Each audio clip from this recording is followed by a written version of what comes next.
I have some pretty exciting news I wanted to share with you. I am one step closer to being more self-sufficient and producing my own food.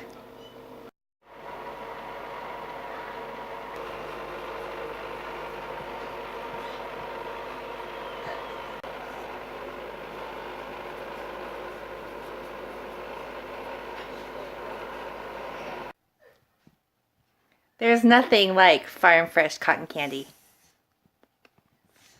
Okay, so maybe that doesn't exactly count, but I did, however, can my first strawberry jelly yesterday. I've been using this downtime in winter to learn more about preserving foods, and yes, I'm getting the produce from the grocery store, but during this time I have the opportunity to learn skills that I didn't already know, so that when we do start to harvest and produce our own produce, I'll know what to do with it. We've already planted strawberries, we've planted several bales of them, and I do intend to eventually can my own strawberry jelly from my own homegrown strawberries. But I want to be prepared before the time comes, because a garden is much too much work just to let all of that harvest go to waste because you don't know what to do with it.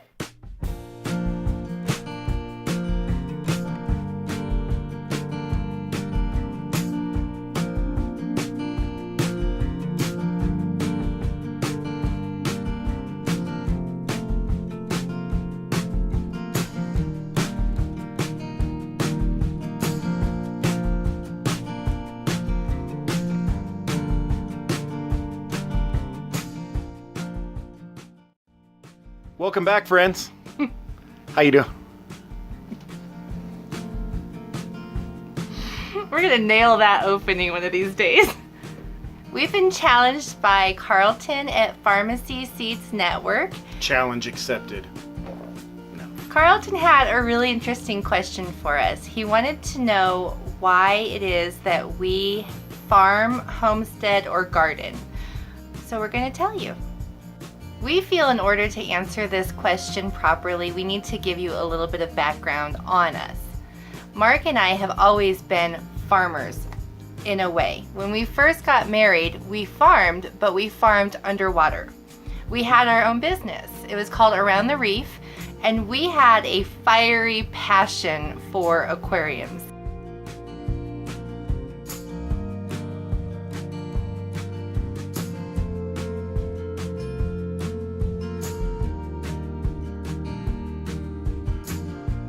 If you ask anybody that knew us, you would not come to our house without hearing about phytoplankton and cyanobacteria. Mm-hmm. We were very passionate about reef conservation, and so we invested everything we had to learn how to propagate and grow corals. We essentially wanted to become a supplier for aquarium enthusiasts so that there was no longer a need to take these specimens from the ocean, that we could grow them and farm them from our home and provide them that way. Yes. We were also growing very successfully tropical plants, tropical underwater plants, and we were beginning to sell those. We contracted services with professional businesses to come and clean and maintain their very large aquariums, and we were going somewhere with that, and then we had children. Our focus completely shifted at that point, mainly because anyone who is a reef enthusiast knows that you don't eat in order to buy that next fish or that next coral. So you live on ramen noodles and Kraft macaroni, but your tank looks awesome. Well, when we had kids, of course, they became the priority, and we no longer had all of the resources to invest into that business, and that quickly got set aside. But the passion for biology and botany and the symbiotic relationship that we would witness between these specimens was still there. Yep. However, growing things in ground was quite a challenge for us. In the city, I couldn't grow a marigold. It just seemed that I didn't have a knack for it. So gardening was never something we really explored. We had a neighbor 2 doors down that was really good at gardening, and she was getting into canning and all of those things. And to me, I just thought that was like a trendy thing to do. I didn't realize there was any purpose for that. In fact, until 2 years ago, it never occurred to me to question the food that I was eating. I ate what tasted good. I ate what was quick and easy. I ate what I could pop out of the box and go feed another baby or change another diaper. So what I was putting into my body didn't occur to me, and it got to a point where I was starting to feel the physical effects of it. I wasn't paying attention to my health, and my eating habits were deplorable. If I did in fact eat something, it would be some chips or some cookies, just something I could quickly digest to give me a little bit more energy to take care of these little kids. Now, I was more mindful about what they were eating, but in my effort to keep them healthy, I was really suffering. I lived on coffee and back then cigarettes. So as you can imagine, coffee and cigarettes and some Little Debbies from time to time That's where they went. began to wane on my health. In 2012, when the Lord put on our heart to start a ranch, the idea of growing food was really low on our list of priorities. It didn't really occur to us that we were going to be doing a lot of food production here. We were more focused on how we were going to reach these kids, be a blessing to them, love on them. We knew we were going to have a garden, but it was really more as an activity for the kids rather than an actual education source. Fast forward to 2016. One day Mark was driving home in horrific traffic and he was praying. And some of you will understand this and some of you won't, and that's okay. But he felt very strongly that the Lord had impressed on him that it was not only time to move forward in this dream and time to find our property, which was a big deal in and of itself because Mark is very rational about those things and he doesn't just jump on a whim. So he was going to need a pretty clear indication from the Lord that it was time to go. And he received that this day during prayer. And not only was he informed that it was time to go, but he had a strong impression that if we didn't go, I was going to get very sick. He actually did not share that with me until a year after we moved onto the ranch, and when he did, it began to really make sense to me. Now, to this day, we still don't know what the Lord meant by the potential of me getting sick, but what I can tell you is that on my father's side, both my uncles and my grandmother never made it past age 37. So in 2016, I had just turned 35. So that spoke volumes to me that there was a need for a change, and I did not become aware of that need for a change until I began watching all of you and getting excited about what you were producing and deciding I wanted to try it out on my own. And I found myself over the last 2 years, instead of buying those crackers, making my own, and instead of picking up some Little Debbies, I was making fruit leather that I can just grab right out of a mason jar and eat that when I'm on the go. And I feel like these changes that I've made could potentially be why I'm as healthy as I am today. The reasons that we choose to garden, for us it's really garden and a little bit of homesteading, is number one, we want to take better care of ourselves. We want to have a nice, long, healthy life to continue to run our race and serve our purpose. And in order to do that, we need to be healthy. The second reason for us is we want to teach children. We want to pass this on to the next generation. We're fighting back to restore to the next generation what has been lost.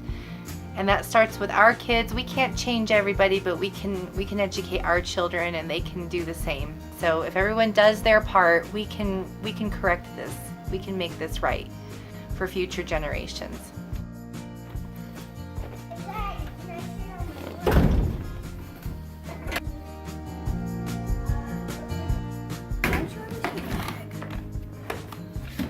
What'd you say? No.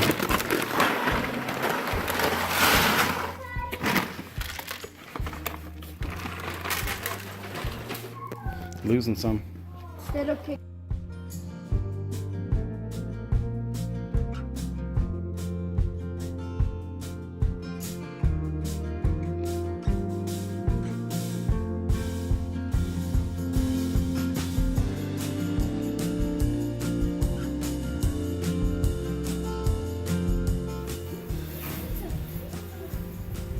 Is it cold?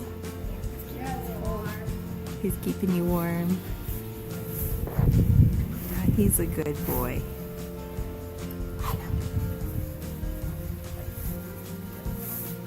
What a good boy. You are a special horse, Indigo.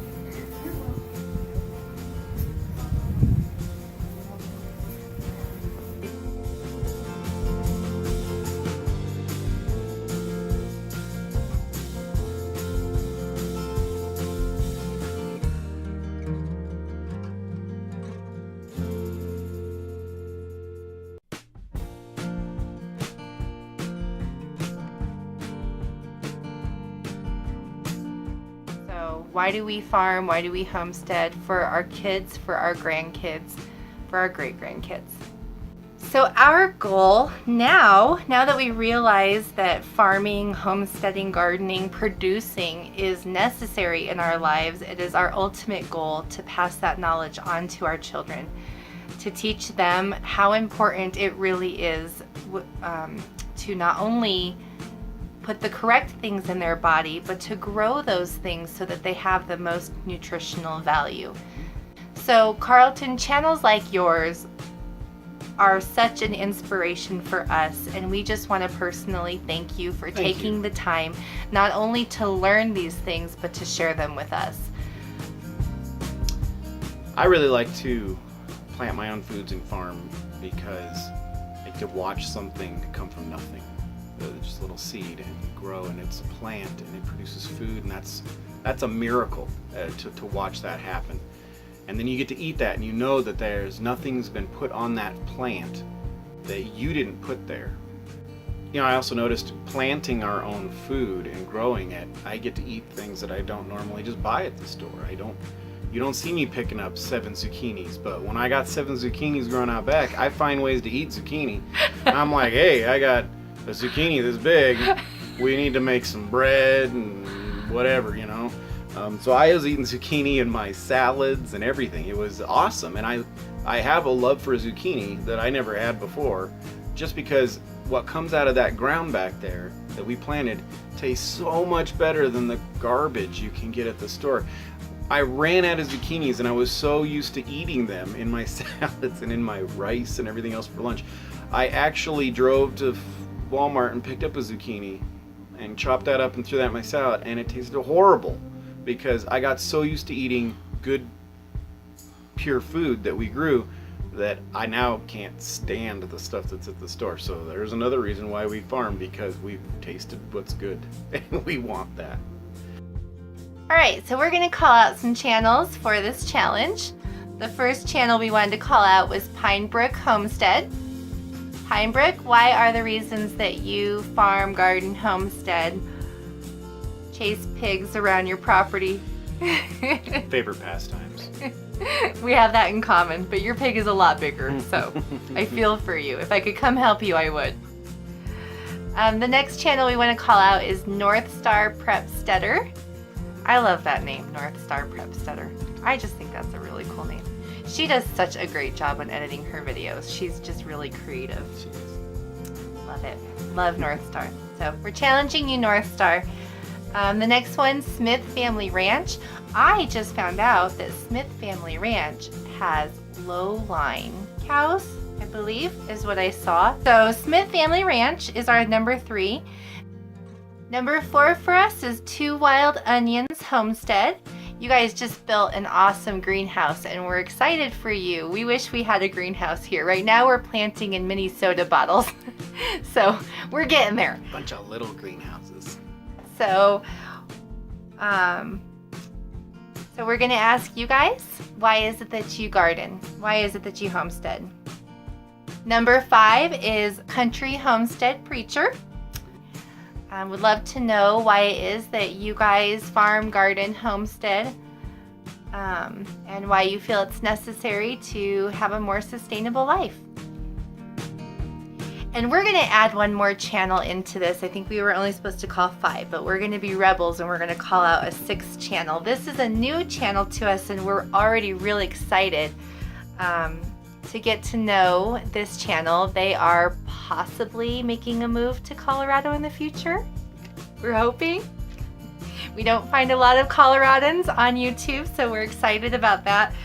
This channel's name is Contentment. How great is that? That's an awesome Contentment. I love that channel name. So you guys, why do you want to garden, homestead, farm? What is your purpose behind it? So thank you again to Carlton from the Farmacy Seeds Network. Carlton. We really appreciate being shouted out by you. Really honored to know your channel and excited to learn more from you. And awesome. So if you guys want to make this video, no pressure, but we're excited to see what you have to say. Y'all have a great day. God bless. God bless. I want you all to see the professional setup we have going on here for this video. So here we have a TV stand with a hamper turned upside down. And yes, that is a water bath canning pot that we are setting our camera on top of.